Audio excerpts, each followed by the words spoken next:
जगत सारा क्षणिक है और आत्मा एक नित्य है। आत्मा का अनुभव बस एकमात्र नित्य है।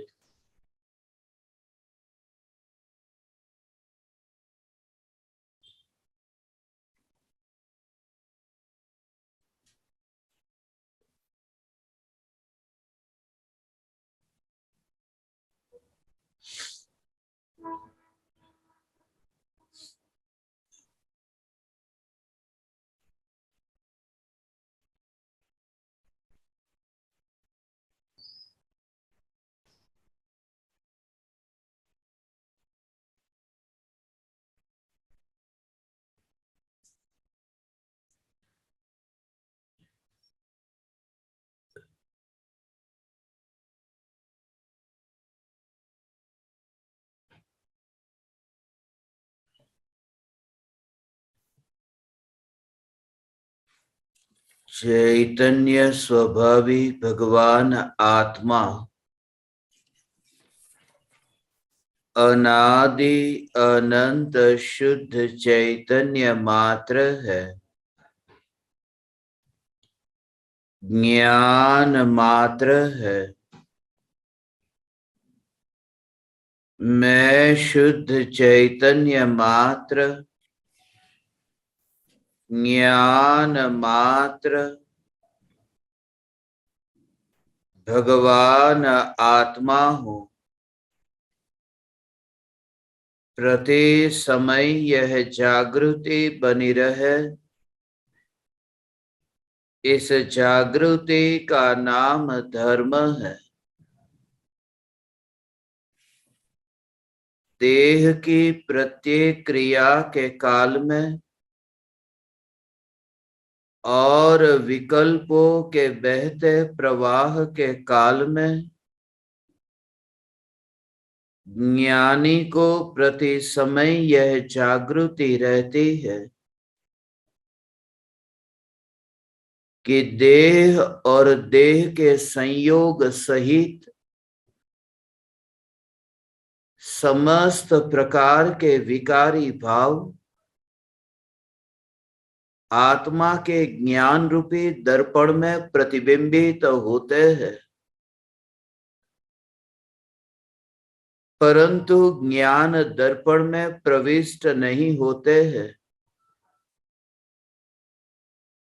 ऐसा यह चैतन्य दर्पण मैं हूं, जिस चैतन्य दर्पण में एक परमाणु मात्र का भी प्रवेश नहीं हुआ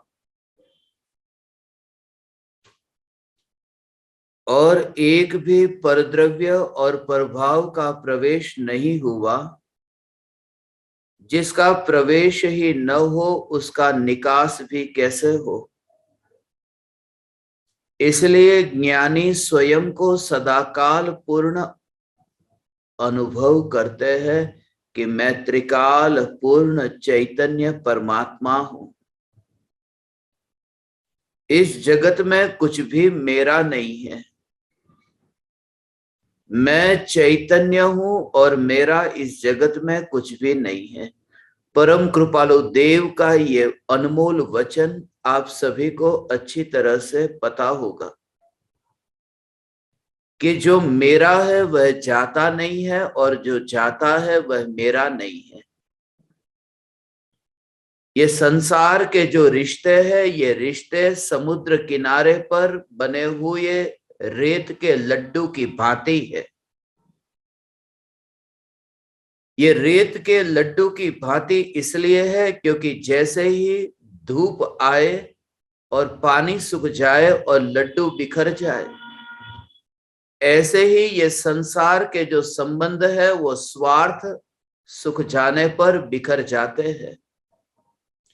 इसलिए अज्ञानी को यह लगता है कि इस जगत में मेरा कुछ भी नहीं है, क्योंकि मेरी इच्छा अनुसार इस जगत में जब परिणमन नहीं होता तब यह बोध होता है कि मेरा कुछ भी नहीं है। मगर ज्ञानी को प्रति समय यह बोध है, जागृति है, इच्छा अनुसार परिणमन हो या न हो, चैतन्य सत्ता के बाहर जो भी है बस वहां मेरा कुछ भी नहीं है। जो जाता है वह मेरा नहीं है, जो मेरा है वह जाता नहीं है। क्या क्या चला जाता है? सब कुछ ही तो चला जाता है जिसे हम देखते हैं कि ये देह का वियोग हो गया, देह छूट गया, ये देह चला गया। देह के संबंधी चले गए, माता पिता, भाई बहन, पुत्र पुत्री, रिश्तेदार, ये सब चले जाते हैं। यहां तक कि जो भी बाहर से आता है वह बाहर चला जाता है। आहार हो, पानी हो, बाहर से आया इसलिए बाहर जाना ही होगा।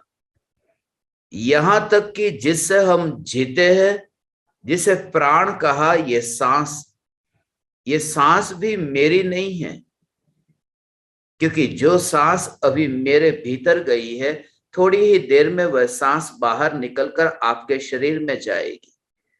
अभी मैं ये कहता हूं कि ये सांस मेरी सांस है, मगर थोड़ी देर बाद आप कहेंगे ये मेरी है। ये पल पल में पलटता जो रूप है, इस रूप के बीच में यह जागृति चैतन्य स्वरूप की, उसे परम कृपालु देव ने देह होने पर देहातीत दशा कहा है। गृहस्थी के बीच में रह करके भी जो चैतन्य ग्रह में वास करता है, वन में रह करके भी जो चैतन्य उपवन में वास करता है, सागर के किनारे बिठा हुआ दिखता है मगर वह चैतन्य सागर में डुबकी लगा रहा है, ये चमड़े की आंखों से दिखाई नहीं देता। भले ही वो नदी के तट पर बैठा है मगर भीतर में उसे जागृति है कि भीतर में ज्ञान की गंगा बह रही है। प्रत्येक संयोग के काल में ये भीतर में स्वरूप की जागृति, जो भी मेरा है वह जाता नहीं है और जो जाता है वह मेरा नहीं है। तो क्या जाता है? सब कुछ ही तो जाता है। यहां तक कि जो विकार का भाव है, ये विकार का भाव भी चला जाता है। विकार का भाव भी हमेशा के लिए टिक करके नहीं रहता। अभी कहते हैं कि ये भाव मेरा है, क्रोध का भाव मेरा है, मगर ये क्रोध का भाव भी कब चला जाता है पता नहीं। ये प्रभाव है, वो भी बहते रहते हैं, वो भी टिक करके कहाँ रहते। सभी भाव, सभी संयोग अनित्य है, क्षण भंगुर है, कुछ भी यहां टिक करके नहीं रहता। परम कृपालु देव का ये वचन है, जो भी जाता है वह मेरा नहीं है, जो मेरा है वह जाता नहीं है। और आत्मा के अतिरिक्त सब कुछ चला जाता है, इसलिए आत्मा के अतिरिक्त जो कुछ भी है वो मेरा नहीं है। एक आत्मा ही मेरा है और आत्मा को मेरा मानना यह भी मिथ्यात्व है। आत्मा को मेरा मत मानना, क्योंकि जब भी हम किसी वस्तु को मेरा कहते हैं, मेरा मानते हैं, तब उसे हम दूर कहते हैं। मेरा का अर्थ मैं नहीं, मेरे से जो अलग है मगर है मेरा। चैतन्य परमात्मा मेरा नहीं है, चैतन्य परमात्मा मैं स्वयं हूं। मेरा कहकर के फासला खड़ा मत करना। मेरा का जो भाव है, ये भाव वो दूरी को बताता है, और चैतन्य सत्ता मैं स्वयं हूं, जहां मैं और मेरा ऐसा भेद ही नहीं है। इसलिए ये जो दूसरी बुद्धि है, ममत्व बुद्धि, कि इस जगत में देह और देह के संयोग मेरे है, ये मेरा वाला जो भाव है, इस भाव का नाम ममत्व बुद्धि है। एक द्रव्य का दूसरे द्रव्य के साथ में कभी संबंध हो ही नहीं सकता। ये देह के अनंत परमाणुओं में ऐसा मेरा का भाव है। एक छोटे से बाल के टुकड़े में भी ये मेरे पने का भाव है। जैसे ही वो बाल कट करके नीचे गिरा हो, अब लगता है कि अब वो मेरा नहीं है। फैक्ट्री में यदि काम करते हैं और वहां पर मशीन में यदि उंगली आ जाए, उंगली कट जाए, थोड़ी देर पहले पूरे देह में कैसा ममत्व है कि ये देह मेरा है, मगर इसी देह के परमाणु, ये उंगली यदि कट जाए और वहां पर फैक्ट्री में पड़ी हो, अस्पताल में लेकर के जाए, तब तक एक आशा रहती है कि ये फिर से जुड़ जाएगी। मगर जब डॉक्टर कहे कि अब कुछ भी नहीं हो सकता, फिर वे ही परमाणु वहां पर ऐसे ही पड़े हैं, मगर अब उसमें वो आसक्ति नहीं है, वो मोह नहीं है कि अब ये मेरा। अज्ञानी वस्तु में अपनापन नहीं करता, वस्तु की अवस्था में अपनापन करता है। उसे वस्तु से कोई लेना देना नहीं, वस्तु की अवस्था, वस्तु की पर्याय। जैसे कांच का गिलास घर में रखा है, कांच के गिलास में वो जो परमाणु है, उन परमाणुओं में उसका ममत्व नहीं है कि ये परमाणु मेरे है। उसकी जो अवस्था है गिलास की, क्योंकि जैसे ही वो कांच का गिलास नीचे गिर जाए और फूट जाए, अब उस गिलास के टुकड़े को अब वो घर के बाहर फेंक देता है। वस्तु तो वही है, परमाणु तो वही है, मगर पलट गई अवस्था। यहां पर पल पल आदमी भी पलटते हैं, लोग भी पलटते हैं और वस्तु भी पलटती है। यहां पल पल पलटती है और इस वजह से ही ये बोध होता है। और जैसे ही तुम्हें ये बोध हो, फिर वो मोह का भाव नहीं रहता, ममत्व का भाव नहीं रहता। मैंने सुना है एक बार ऐसा ही हुआ। एक बाप ने अपने बेटे को भेजा है पढ़ाई के लिए अमेरिका। भारत से इतनी मेहनत करके, इतना धन कमाया, धन जोड़ करके बेटे को अमेरिका भेजा। 5 साल के लिए बेटा अमेरिका पढ़ने के लिए गया। 5 साल पूरे हुए, बेटे ने फोन किया, पिताजी मैं कल की फ्लाइट से इंडिया आ रहा हूं। पिताजी बहुत खुश हुए, मेरा बेटा आ रहा है, जिसके पीछे अपना सब कुछ, मेरा बेटा। सभी रिश्तेदारों को इकट्ठा किया है, मेरा बेटा आ रहा है। एयरपोर्ट गए बेटे को लेने के लिए, जैसे बारात लेकर के एयरपोर्ट गए हो, सबको लेकर के एयरपोर्ट गए, मेरा बेटा आ रहा है, मेरा बेटा आ रहा है। और विमान आया, विमान आया कि अरे देखो मेरे बेटे का विमान आया। वो विमान भी बेटे का हो गया, मेरे बेटे का विमान आया, उसमें भी मेरा, मेरे बेटे का विमान।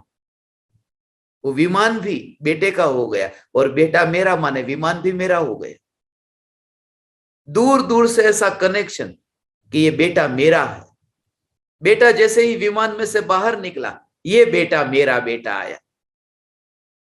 मगर देखा कि किसी गोरी अमेरिकन का हाथ पकड़ करके गले में फूल माला डाल करके आया है, शादी करके आया है। तुरंत ही ये बेटा मेरा नहीं। मैंने उसे मना किया था कि शादी मत करना वहां जाकर के, उसने मेरी बात नहीं मानी। तुम जरा विचार करना, जो तुम्हारी बात को मानता है वहां पर ही तुम्हें लगता है कि ये मेरा है। जहां तुम्हारा चलता नहीं है, तुम्हें लगता है कि अब ये मेरा नहीं है। मेरा माने तो मेरा है, मेरा नहीं माने तो मेरा नहीं है। इसलिए घर में भी तुम देखो, तुम शिकायत करते हो ना अपने दोस्तों से, रिश्तेदारों से, इस घर में मैं रहता तो हूं, इस घर में मैं रहती तो हूं, मगर ये घर मेरा है ही नहीं, क्योंकि मेरा कुछ चलता ही नहीं है। ये नाम मात्र से इस घर में रहता हूं, मगर मेरा चलता कहां है। यदि घर में मेरा चले तो ये घर मेरा, न चले तो ये घर मेरा नहीं। और ज्ञानी ये कहते हैं कि तेरी इच्छा से कुछ भी नहीं चलता है। तू सांस भी भीतर लेकर के नहीं जाता, बाहर छोड़ता नहीं। यदि तू भीतर लेकर के जाता तो मौत की घड़ी में तू एक सांस और लेकर के जाता, फिर क्यों नहीं ले पाता है। और इस रहस्य को यदि समझ जाओ तो इस शरीर के परमाणुओं में फिर कहीं पर भी ऐसा ना हो कि ये मेरा है। ये मेरा वाला भाव जो है, ये प्रेम का जो भाव है, ये मोह का जो भाव है, मैं उसे अपना मानूं, वह मुझे अपना माने। ये प्रेम दो तरफ का है। पति पत्नी को प्रेम करती है, पत्नी पति को। दुनिया में कहते हैं एक तरफा जो प्रेम होता है वो लंबा नहीं टिकता है, मगर ये बात बिल्कुल झूठ है। एक तरफा प्रेम है वही सबसे ज्यादा लंबा टिकता है। दो ओर से होने वाला प्रेम इतना लंबा नहीं टिकता। एक ओर से जो प्रेम होता है वो सबसे ज्यादा लंबा टिकता है, क्योंकि आत्मा शरीर को प्रेम करता है, शरीर तो आत्मा को प्रेम नहीं करता। ये वन साइड लव है। आत्मा का शरीर के प्रति प्रेम है, शरीर का आत्मा के प्रति कोई भाव नहीं है। फिर भी ये अनंत काल से ये आत्मा का शरीर के प्रति प्रेम टिक करके रहा कि नहीं, मोह टिक करके रहा कि नहीं। ये मोह का जो भाव है, ये ममत्व का भाव कि ये मेरा है, ये मेरा भाव। एक छोटे से परमाणु में भी तुम जरा विचार करो कि विष्टा को छोड़ने के बाद में जिसको पीछे मुड़ करके नहीं देखते, वहां थोड़ी देर पहले कितना अपनापन था, कैसा भाव था कि ये शरीर ही मैं हूं, मैं ही हूं, ये शरीर मैं हूं। और जिस देह में गए वहां पर इतना अपनापन कि उस देह का ध्यान रखने रखने में ही पूरा जीवन बीत जाता है। तुम देखो सुबह से लेकर के शाम तक की विचारधारा जो चलती है वो देह के जोर से ही, देह के लक्ष्य से ही चलती रहती। खाना है, पीना है, जाना है, बोलना है, वहां पर मिलना है, ये पूरा देह के साथ ही। एक समय के लिए भी कभी ये विचार आता है कि ये परमाणुओं से अलग ऐसी कोई चैतन्य सत्ता है जो मैं हूं? और ऐसा एक क्षण के लिए यदि तुम्हें भाव आ जाए, फिर तुम्हारी अंतर यात्रा शुरू हो जाएगी। फिर तुम पाओगे कि ये परमाणु तो है, मगर परमाणु में तुम इस लोक के रहते ही नहीं हो। तुम चैतन्य चैतन्य चैतन्य चैतन्य के अंतर में वास करते हो। तुम्हें अब वो दिखाई ही नहीं देता। तुम्हें देह ही नहीं दिखाई देता तो देह के रिश्तेदार कहां दिखाई देंगे। तुमने अपनी पत्नी से ही अब तलाक ले लिया, अब फिर पत्नी का अब रिश्ता ही नहीं रहा तो सास ससुर का रिश्ता कैसे रहेगा? क्योंकि वो पत्नी के कारण ही था सास ससुर का रिश्ता। ये देह से ही जब रिश्ता टूट जाता है तो देह को जन्म देने वाले ऐसे माँ बाप से भी रिश्ता टूट जाता है। देह को जन्म देने वाले माँ बाप ने और किसी को जन्म दिया, ऐसे भाई बहन से भी रिश्ता टूट जाता है। इस देह से किसी ने जन्म लिया है, ऐसे बेटे बेटी, उनसे भी रिश्ता टूट जाता है। इसलिए एक एक का रिश्ता तोड़ने की जरूरत नहीं है, एक एक से ममत्व छोड़ने की जरूरत नहीं है। सिर्फ देह से ममत्व छूट जाए कि सारे जग से ममत्व छूट जाता है। और ज्ञानी तो यहां तक कहते हैं, समय सार की 36वीं जो गाथा है इतनी अद्भुत है। ये देह है, ये देह मैं नहीं हूं, ये देह मेरा नहीं है। ये देह मेरा नहीं है, फिर भी माना क्या कि ये देह मेरा है। इस मान्यता का नाम क्या? ममत्व बुद्धि। और आचार्य कुंदकुंद देव ये कहते हैं, ये जो ममत्व बुद्धि है वो ममत्व बुद्धि भी मेरी नहीं है। ये देह तो मेरा है ही नहीं, मगर देह के प्रति जो मेरा वाला जो भाव है वो भाव भी मेरा नहीं है, क्योंकि चैतन्य की सत्ता में, शुद्ध चैतन्य परमात्मा में वो मेरा वाला भाव भी नहीं है। ये देह की तरह उस भाव को भी अपना नहीं देखते, तब शुद्ध सत्ता अनुभव में आती है। संयोग भी मेरा नहीं है और संयोगी भाव भी मेरा नहीं है। ये सब इतनी अनित्यता दिखे, देह के कारण मेरा अस्तित्व नहीं। जैसे कोई व्यक्ति किसी परछा को काटे तो तुम तो नहीं कट जाते, तुम्हारी परछा है, उस पर कोई तलवार से वार करे, तुम्हें कैसा लगता है कि ये परछा है मेरी? मगर परछा जो है, वो जो काली काली परछा है, उस पर कोई वार करे, उससे मैं कैसे मरूंगा? ज्ञानी को कषाय भावों की, जो मोह के भावों की जो कालीमा है, वो कालीमा ऐसी दिखाई देती है कि वो मेरी पहचान नहीं, वो परछा है, वो अवस्था है, वो पर्याय है, वो दशा है, स्थिति है, हालत है। मगर वो पर्याय, वो मैं नहीं हूं, मैं चैतन्य परमात्मा हूं। परछा से न्यारा ऐसा चैतन्य परमात्मा मैं हूं। जो भी जाता है वह मेरा नहीं है। ऐसे ही दूर से देखे, निरीक्षण। पत्नी छोड़ करके चली गई। अभी नई नई शादी हुई तो दुख हुआ, बाद में तो किसी को दुख नहीं होता, बाद में तो भगवान से प्रार्थना करते कब जाए छोड़ करके। तो शुरू शुरू में होता है, शुरू शुरू में होता है तू मेरी जानू है, उसके बाद में फिर जानू में से तू जान है, जानू से जान होने में देर नहीं लगती, फिर जान से फिर जानवर है, और जानवर से फिर जा मर, जानवर से जा मर में भी मर, तू मर, जा मर। ये धीरे धीरे भाव पलटते जाते हैं।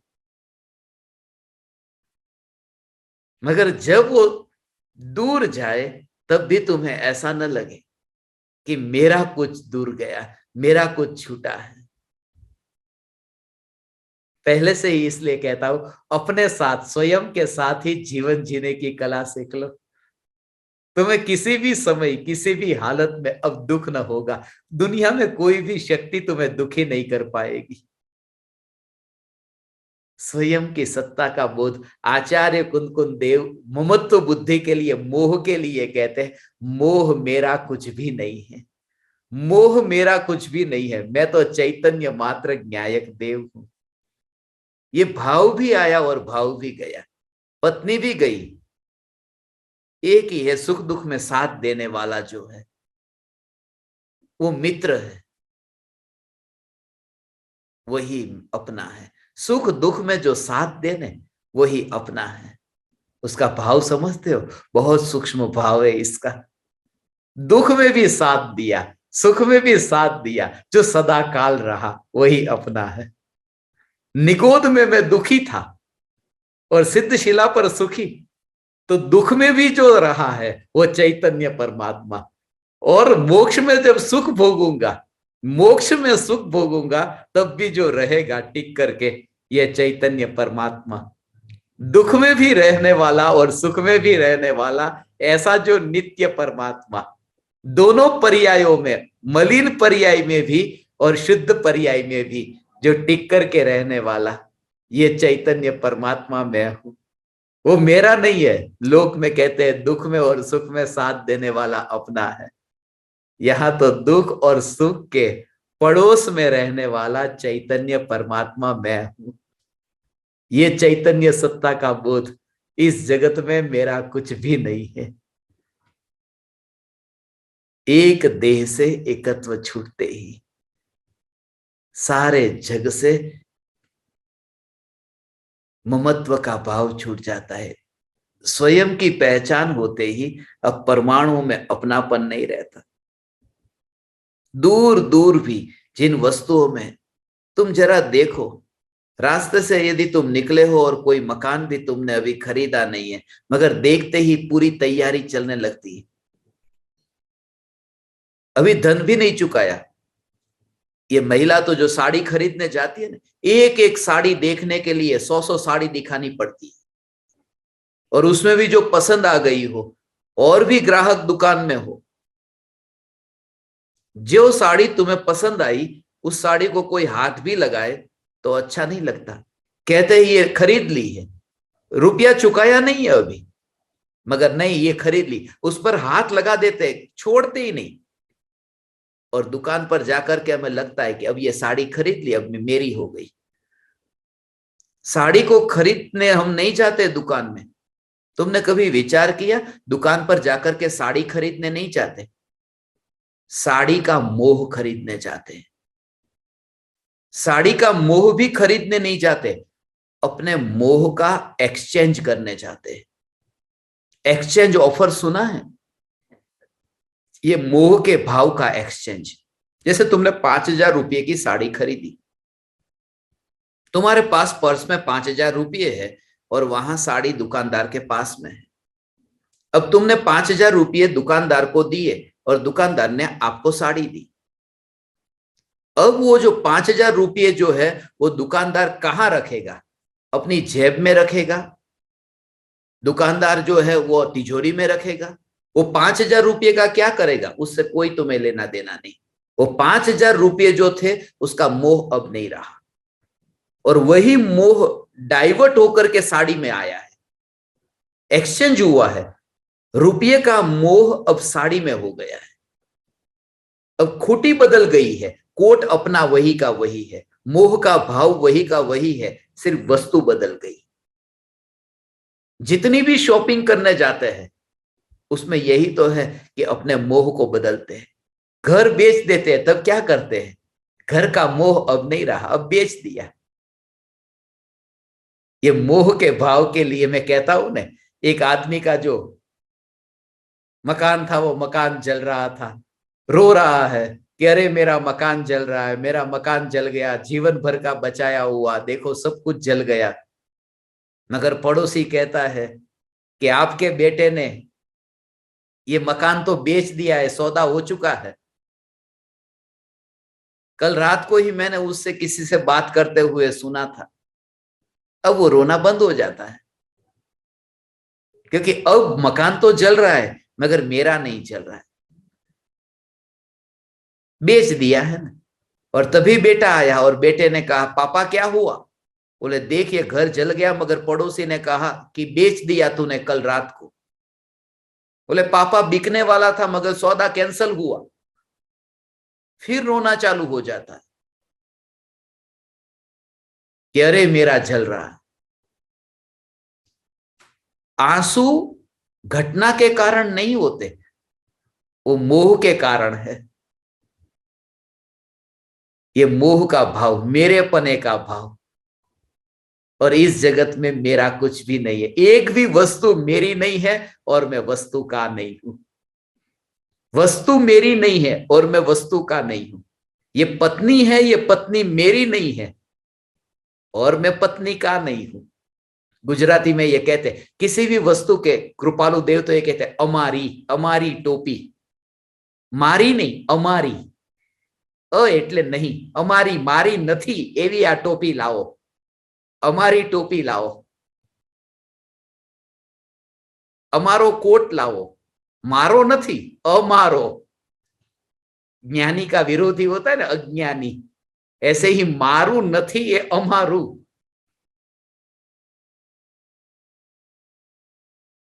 जगत में एक भी वस्तु मेरी नहीं है और मैं वस्तु का नहीं हूं। ये रिश्ते दोनों साइड से होते, वाइस वर्सा।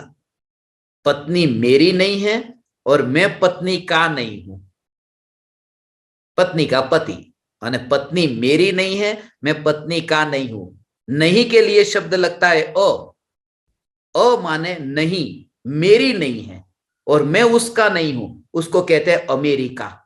अमेरिका शब्द जो बना है ना वो ऐसे ही बना है, मेरी का। कोई भी वस्तु मेरी नहीं है और मैं वस्तु का नहीं हूं। अमेरिका माने चैतन्य परमात्मा, कि जिसका इस जगत में कुछ भी नहीं है। न कोई भी वस्तु मेरी है न मैं वस्तु का हूं।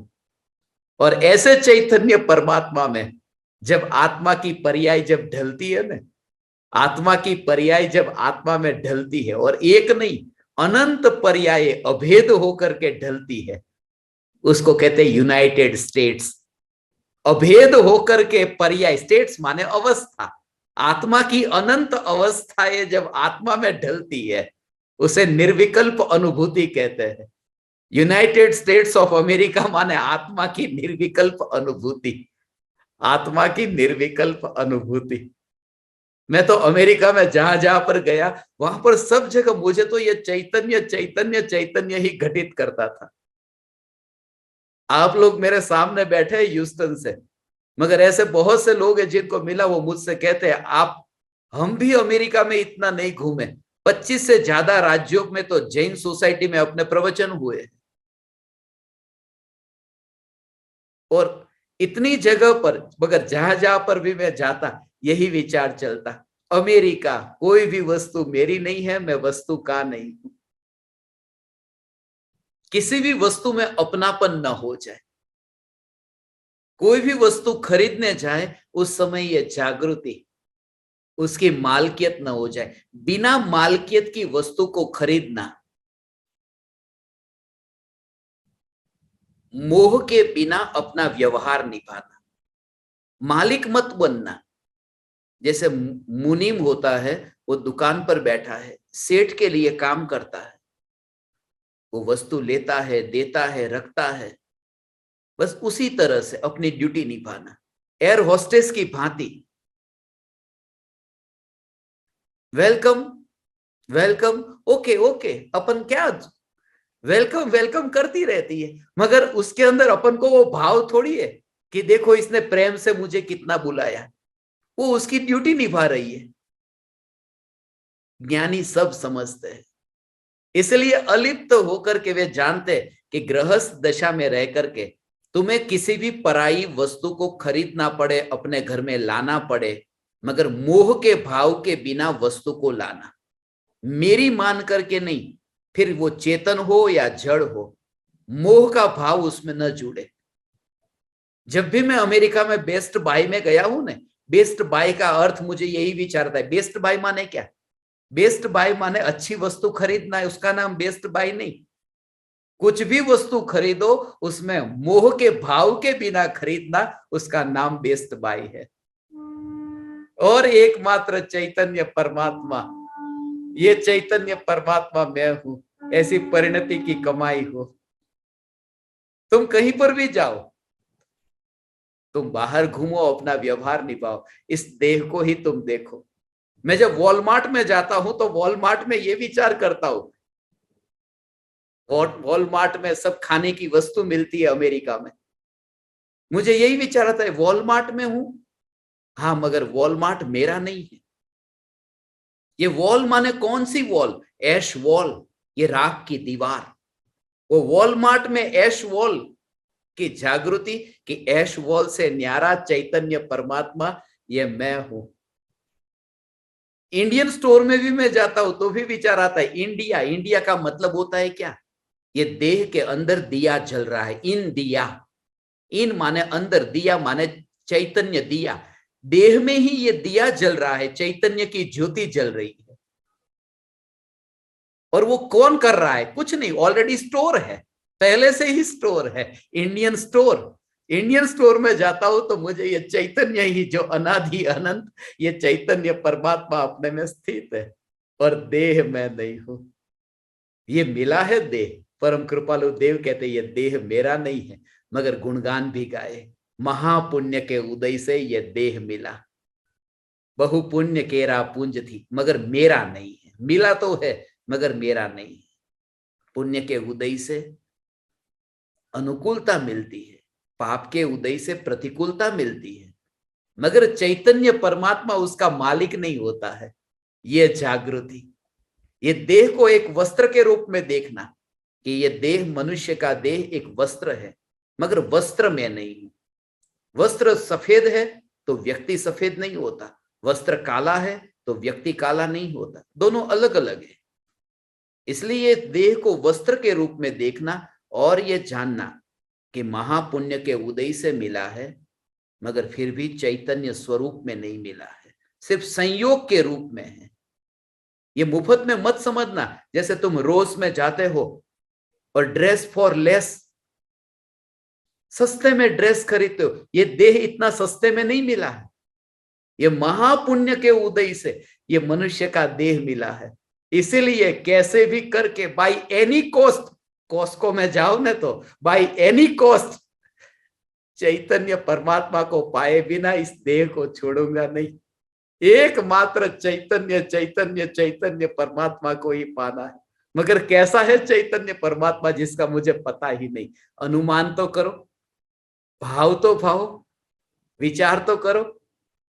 गैस में तुम जाओ तो गैस में जाते समय मुझे ये विचार आता है कि ये चैतन्य परमात्मा का एक अनुमान तो करो कि ये चैतन्य परमात्मा कैसा है, और अनुमान करोगे तो कभी प्राप्ति होगी, तत्व विचार से होगी। और एक बार चैतन्य परमात्मा के शिखर पर पहुंचे ने, सभी प्रकार के दुखों से छुटकारा होगा। तुम ही हो, तुम ही हो वह चैतन्य शिखर। ऐसा स्वीकार करो कि सब फिगर आउट हो जाएगा। टॉमी हिल फिगर में जाओगे तो ऐसा विचार करना कि तुम ही चैतन्य शिखर हो, सब फिगर आउट हो जाएगा। एक बार यह श्रद्धा हो जाए, कहीं पर भी जाओ पूरी दुनिया में, मगर तुम्हें चैतन्य के अलावा और कुछ भी न दिखे, आदिनाथ भगवान की पूजा करता हूं, महावीर भगवान की पूजा करता हूं। क्यों? क्योंकि वे वितरागी और सर्वज्ञ हैं। मगर वितरागी सर्वज्ञ हुए किसके आश्रय से? चैतन्य के आश्रय से। चैतन्य के आश्रय से ही वितरागता और सर्वज्ञता प्राप्त हो सकती है। ये दोनों बात खास, वितरागता और सर्वज्ञता, मगर उससे भी महान है चैतन्य परमात्मा। इसलिए सी को पहले रखना, वीएस को बाद में, वितरागता और सर्वज्ञता को बाद में। सीवीएस में जाओ ना तो ये याद रखना, चैतन्य परमात्मा महिमावान है, जिसके आश्रय से वितरागता और सर्वज्ञता प्रकट होती है। ये भारत वालों को पता नहीं होगा जो भी मैं नाम ले रहा हूं, मगर अमेरिका में जो घर के बाहर निकलते ही तुम्हें कहीं पर भी कैसी भी जगह पर जाओ, तुम्हें चैतन्य की जागृति रहे कि मैं ही चैतन्य परमात्मा हूं, कोई किसी पराये की शरण में जाना नहीं। आदिनाथ भगवान की भक्ति करता हूं, मगर जीवन भर आदिनाथ भगवान का दास बन करके मत रहना। आदिदास में जब मैं जाता हूं तब मुझे ये विचार आता है, आदिनाथ भगवान का दास होकर के ही पूरी जिंदगी नहीं बितानी, स्वरूप में लीन होना है, स्वरूप में स्थित होना है। और नहीं हुए तो पुण्य ही बांधते रहे तो स्वर्ग में जाएंगे, और स्वर्ग में जाकर के फिर स्प्राउट्स में जन्म होगा, वनस्पति में जन्म होगा, एकेंद्री में जन्म होगा। एकेंद्री में जन्म न लेने का एकमात्र यही उपाय है कि स्वयं को चैतन्य परमात्मा स्वरूप देखे। जितना हो सके पराई वस्तु के बिना यदि चल सकता है तो पराई वस्तु को जोड़ने का प्रयास न करें, भले मुफ्त में भी मिलती, मगर परिग्रह को नरकायों के बंध का कारण कहा है। डॉलर ट्री में तुम्हें एक एक रुपये की एक एक डॉलर की वस्तु मिल जाएगी, मगर डॉलर ट्री को देखो ना, उस समय तुम सेमर नाम का ट्री देख लेना, नरक गति में सेमर नाम का वृक्ष होता है। जो परिग्रह इकट्ठा करता है वो सेमर नाम के वृक्ष के नीचे जाता है, और वहां पर उसके पत्ते जो होते हैं तलवार की धार की तरह होते हैं।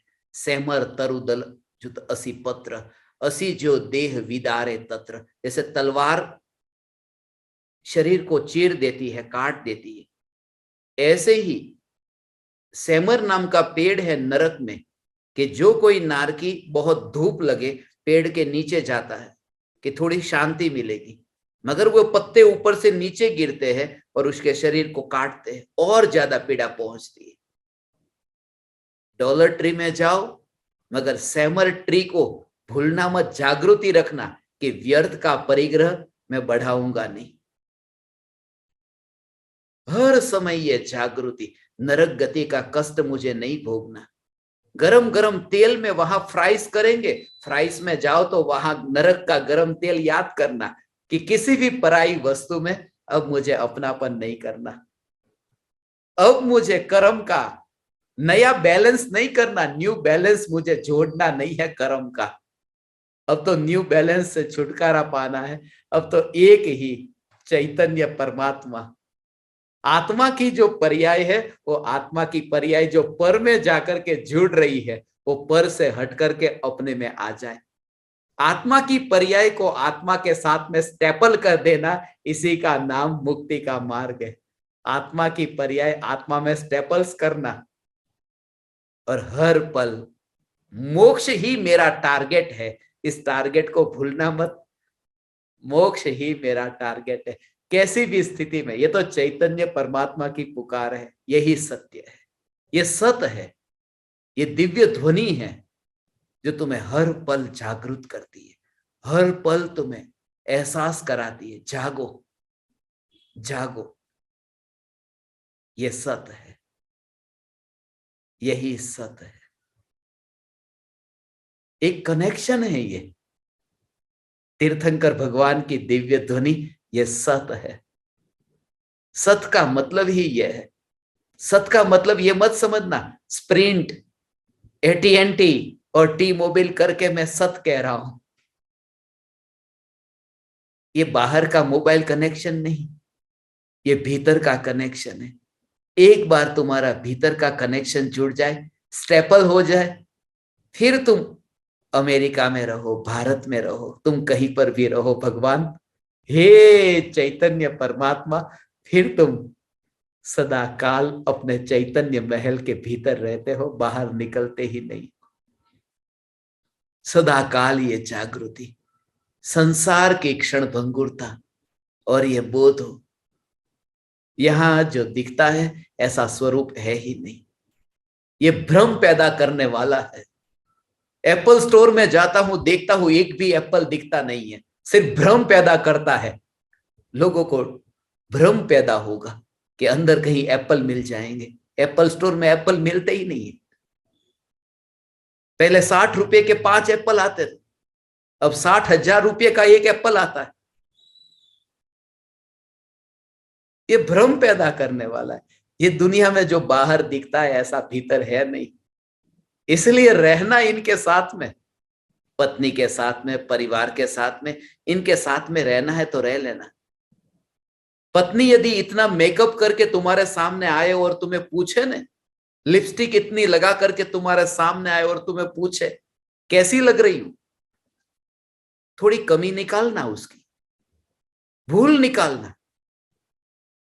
उसे अच्छा लगेगा कि मेरे पति ने देखो मेरे को गौर से देखा है, इसलिए थोड़ी बहुत भूल निकाल देना और झंझट से बच जाना। ज्ञानी पतली गली से निकल जाते हैं, रहते हैं यहां पर, मगर भीतर में अंदर का कनेक्शन छूटा नहीं है। ये चैतन्य स्वरूप का कनेक्शन सदा काल बना रहे।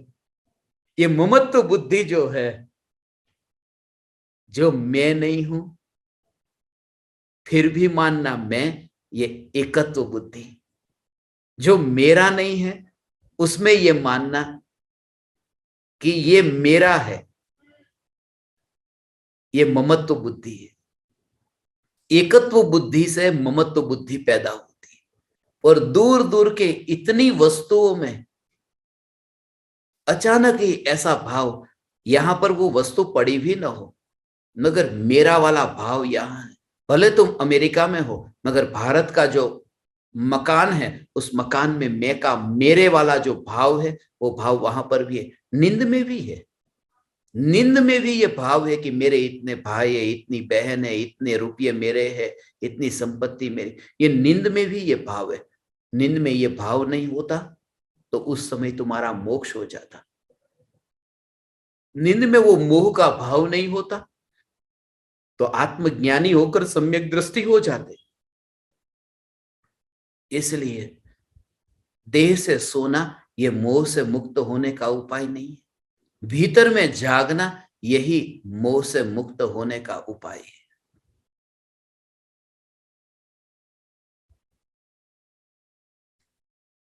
इस जगत में मेरा कुछ भी नहीं है। जो षट कारक जैन धर्म में बताए हैं, आप में से जिन्होंने तत्व का अभ्यास किया होगा उन्हें पता होगा। उसमें कर्ता, कर्म, करण, संप्रदान, अपादान और अधिकरण, ये 6 कारक कहे हैं। विभक्ति 7 है, उसमें संबंध भी है, मगर षट कारक में संबंध नहीं लिया क्योंकि एक द्रव्य का दूसरे द्रव्य के साथ संबंध है ही नहीं। यहां कुछ भी मेरा नहीं है, मेरा नहीं है, मेरा नहीं है। मुझे एक बात स्मरण में आई। एक आदमी एक होटल में ठहरा है, उसका चेकआउट करने का समय हो गया, चेकआउट कर दिया, वो नीचे उतर गया, बाहर चला गया। मगर थोड़ी देर बाद उसे याद आया कि मेरा छाता होटल के कमरे में रह गया है। वहां पर आया, रिसेप्शन में जाकर के उसने कहा मेरे कमरे में मेरा छाता रह गया है। रिसेप्शन में लड़की बैठी थी, उसने कहा आपका जो कमरा था वो तो किसी और को दे दिया है, आप जाकर के लेकर आ जाओ। अब यह आदमी ऊपर गया कमरे में, वहां दरवाजे तक पहुंचा ही था कि वहां उसको आवाज सुनाई दी। पति पत्नी कमरे के भीतर अभी चेक इन हुआ था।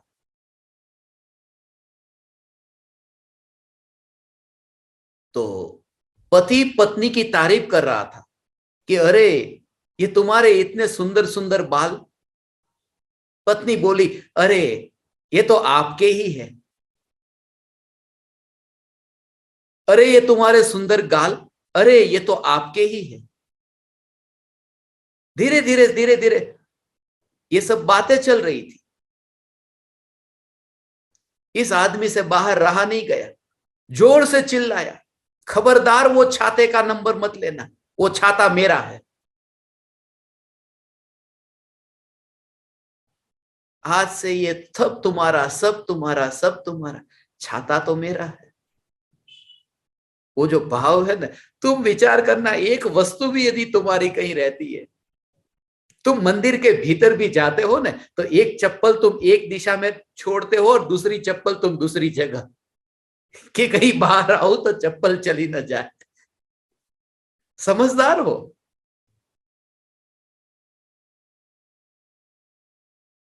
ये मेरा वाला भाव, ये ममत्व बुद्धि है। जैन सोसाइटी ऑफ ह्यूस्टन, जो ह्यूस्टन अमेरिका का ऐसा शहर है जहां पर मेरा घर है, जहां हेडक्वार्टर्स है। और जैसा मैंने कहा, अमेरिका में जब भी जाऊं, मैंने तो वचन दिया है कि अमेरिका में जब भी जाऊं तब ह्यूस्टन के एयरपोर्ट पे ही उतरूंगा। ऐसा ये घर, फिर भले अमेरिका के 50 राज्यों में जाऊं, मगर ह्यूस्टन से शुरुआत करूं। और जिनके निमित्त से इस शिविर का आयोजन हुआ, प्रत्यक्ष ज्ञान दीपक, ह्यूस्टन वासी वीणा, विनयी और नीता, ये तीनों हमारे विरले ज्ञान दीपक है। बरसों से ज्ञान दीपक की साधना करते हैं और नियमित रूप से वे हर एक सेशन में आधा आधा घंटा पहले आकर के बैठते हैं। उनकी बहुत भावना थी कि कोविड की वजह से बहुत लंबे काल से ह्यूस्टन में शिविर का आयोजन नहीं हुआ, तो इस बार एक शिविर यहां रखी जाए 4 दिन की। आज दूसरे दिन हमने ममत्व बुद्धि पर थोड़ी चर्चा की। अभी इस संबंध में यदि आप ज्ञान दीपकों को, साधकों को, ह्यूस्टन वासी श्रोताओं को कोई भी शंका हो तो अभी आप शंका कर सकते हैं। प्रणाम शास्त्री जी। मेरा एक कल का सवाल था एकत्व के बारे में, जो इस ममत्व के साथ भी जुड़ सकता है। तो ये शरीर के साथ मेरा एकत्व भाव है और इस शरीर के प्रति ममता भी है मेरी। तो समझ में तो बिल्कुल आता है कि ये शरीर में नहीं हूं, उसमें मुझे कोई संदेह नहीं है। लेकिन जैसे कोई पीड़ा का अवसर आ गया, आप चलते हो रास्ते में और ठोकर लग गई और पाँव में बहुत पीड़ा होने लगी, उस वक्त वे एकत्व ममत्व इतनी जोरों से प्रस्थापित हो जाते हैं। तो ऐसी स्थिति में जब शरीर ठीक चल रहा हो तो सोचते रहते हैं, स्वाध्याय करते रहते हैं, मन में चिंतन करते रहते हैं, जब जब होता है तब कि मैं इससे अलग हूं। लेकिन जब ऐसी घटना घटती है ना, तो एकत्व और ममत्व दोनों एकदम हावी हो जाते हैं। तो इसके बारे में कोई ऐसी टेक्निक बताएं, क्या करें जिससे उस वक्त की हमारी जागृति बनी रहे। अपना इनका ये प्रश्न है कि जब रास्ते पर जाते हैं, कभी ठोकर लग जाए तो उस समय तो जागृति नहीं रह पाती। हमारे सभी के जीवन में ऐसा होता है। जो भी प्रवचन में सुना होता है वो प्रवचन तक ही सीमित रहता है। उसके बाद में फिर घटना जब घटती है जीवन में, तब फिर भूल जाते हैं। दूसरों के घर पर जब मृत्यु होती है तो वहां पर जाकर के अपन प्रवचन दे करके आ जाते हैं, आत्मा तो अमर है, सभी को एक दिन जाना है। मगर वही बोध जब अपने घर पर मृत्यु होती है तब याद ही नहीं आता है। ગુજરાતીમાં એક કહેવત છે કે પાણી આવે એની પહેલા પાળ બાંધવી જોઈએ. अपने को पहले से ही प्रोटेक्ट करो, पानी आ जाए उससे पहले ही प्रोटेक्ट कर लो.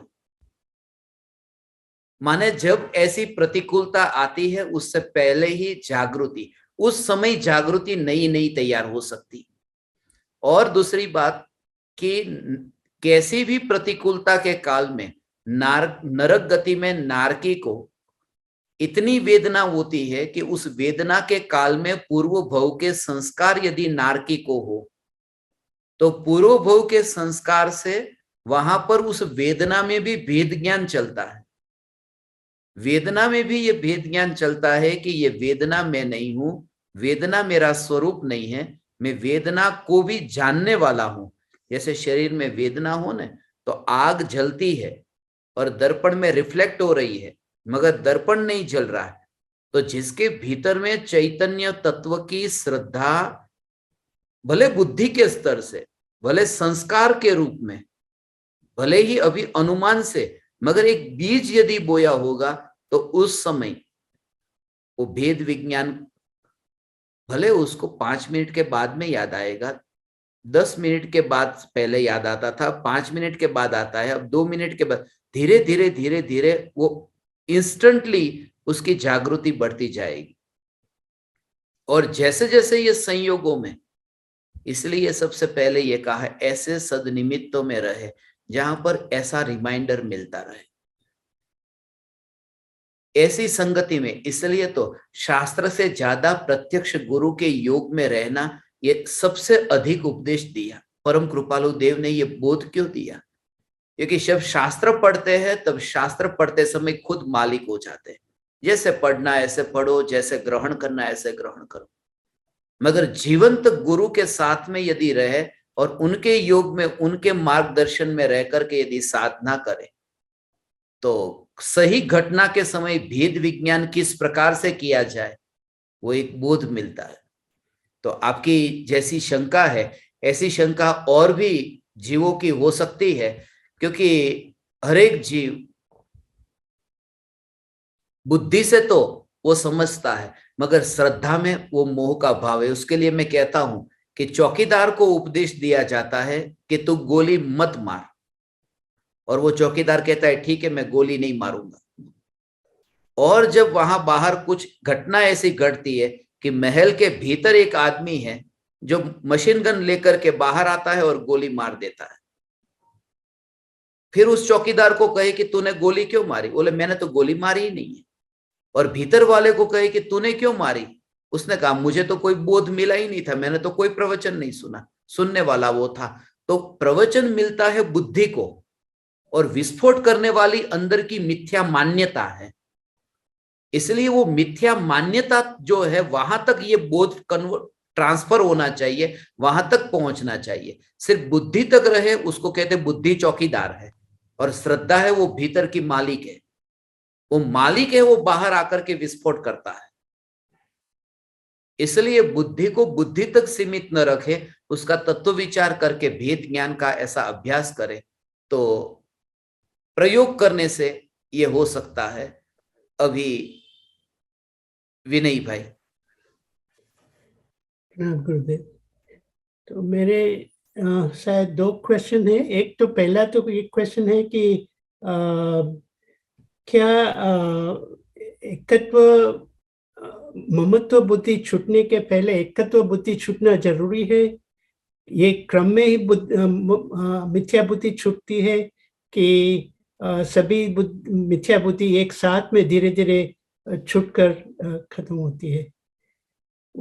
और दूसरा सवाल आपने थोड़ा जवाब अगले प्रश्न के उत्तर में दे दिया है, फिर भी जरा दूसरी और एंगल से पूछता हूँ कि अगर हमें ऐसी ममत्व बुद्धि थोड़े समय के लिए, कि थोड़ी क्षण के लिए या थोड़े समय के लिए, थोड़ा काल के लिए, थोड़े घंटे के लिए छूट जाए तो उससे भी फायदा हो सकता है कि नहीं हमारी अवस्था में?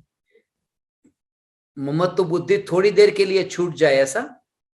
हाँ, ऐसे थोड़े समय के लिए कि भाई अभी मेरा कुछ भी नहीं है,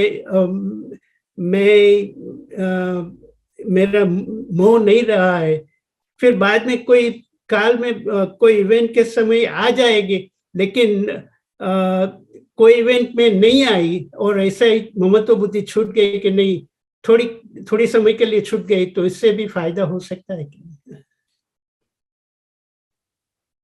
विनय की दो शंका है। सबसे पहली कि ये चारों मिथ्या बुद्धि जो है, अभी तो पूरे के बारे में सुना नहीं है, मगर जिज्ञासा बहुत पहले हो गई कि ये चारों मिथ्या बुद्धि क्रम से छूटती या एक साथ छूटती है। चारों मिथ्या बुद्धि को एक शब्द में मिथ्यात्व कहते हैं। ये मिथ्यात्व के ही चार रूप है, इसलिए जिस समय मिथ्यात्व छूटा उस समय ये चारों मिथ्या मान्यता छूट जाती है, एक ही समय में छूटती है, क्रम नहीं होता है कि आज एकत्व बुद्धि छूटे, कल ममत्व छूटे, ये एक ही समय में छूटती है। दूसरी बात कि कुछ समय के लिए ये मिथ्या बुद्धि छूट जाए,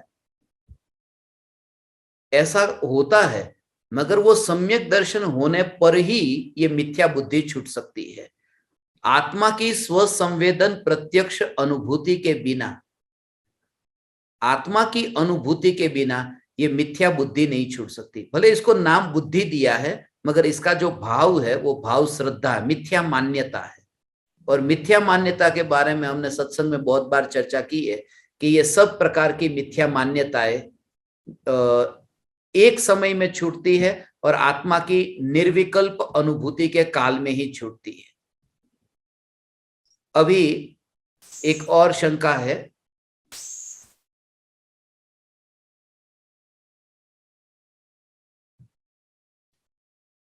महेश।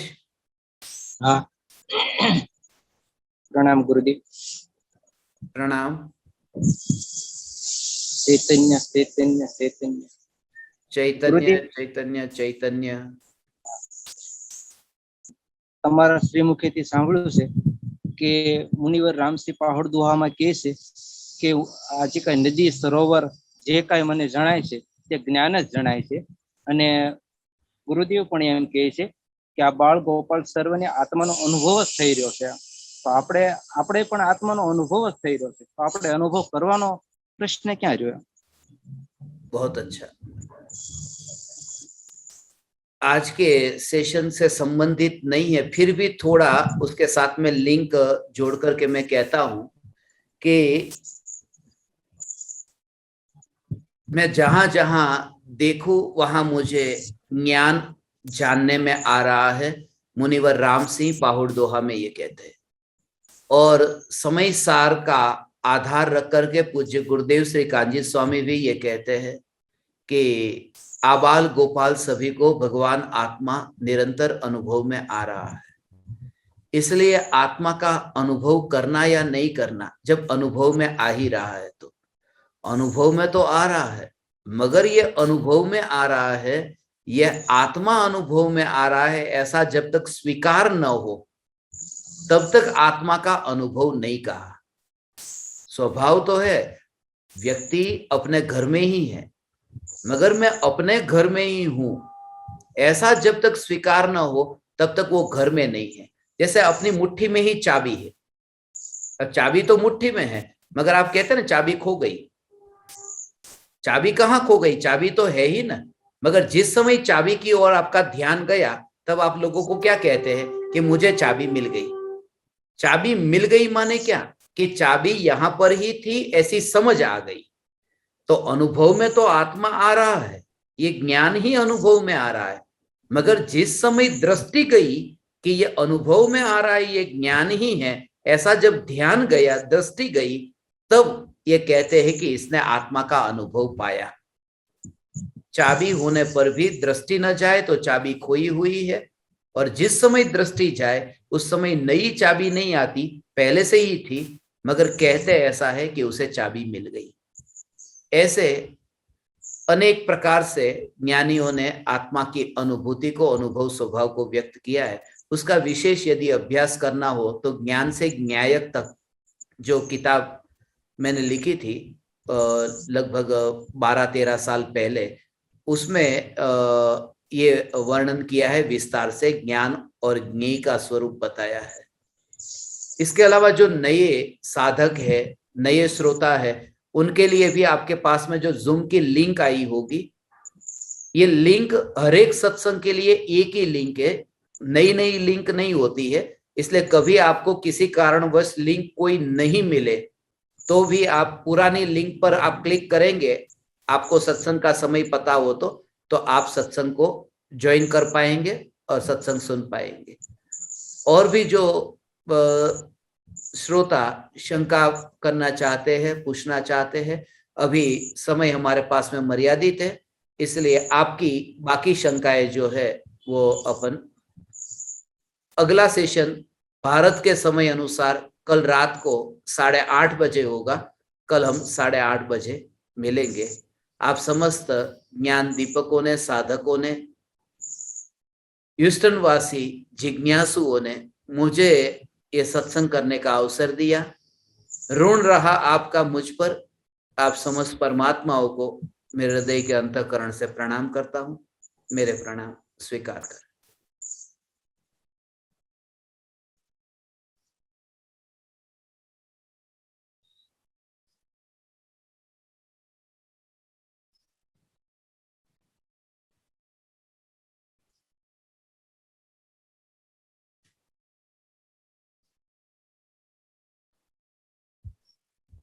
अहो अहो श्री सद्गुरु करुणा सिंधु अपार,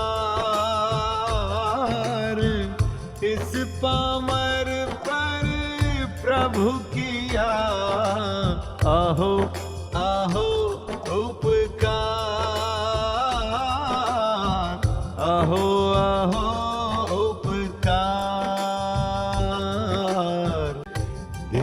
सहित जिनकी दशा वरते दे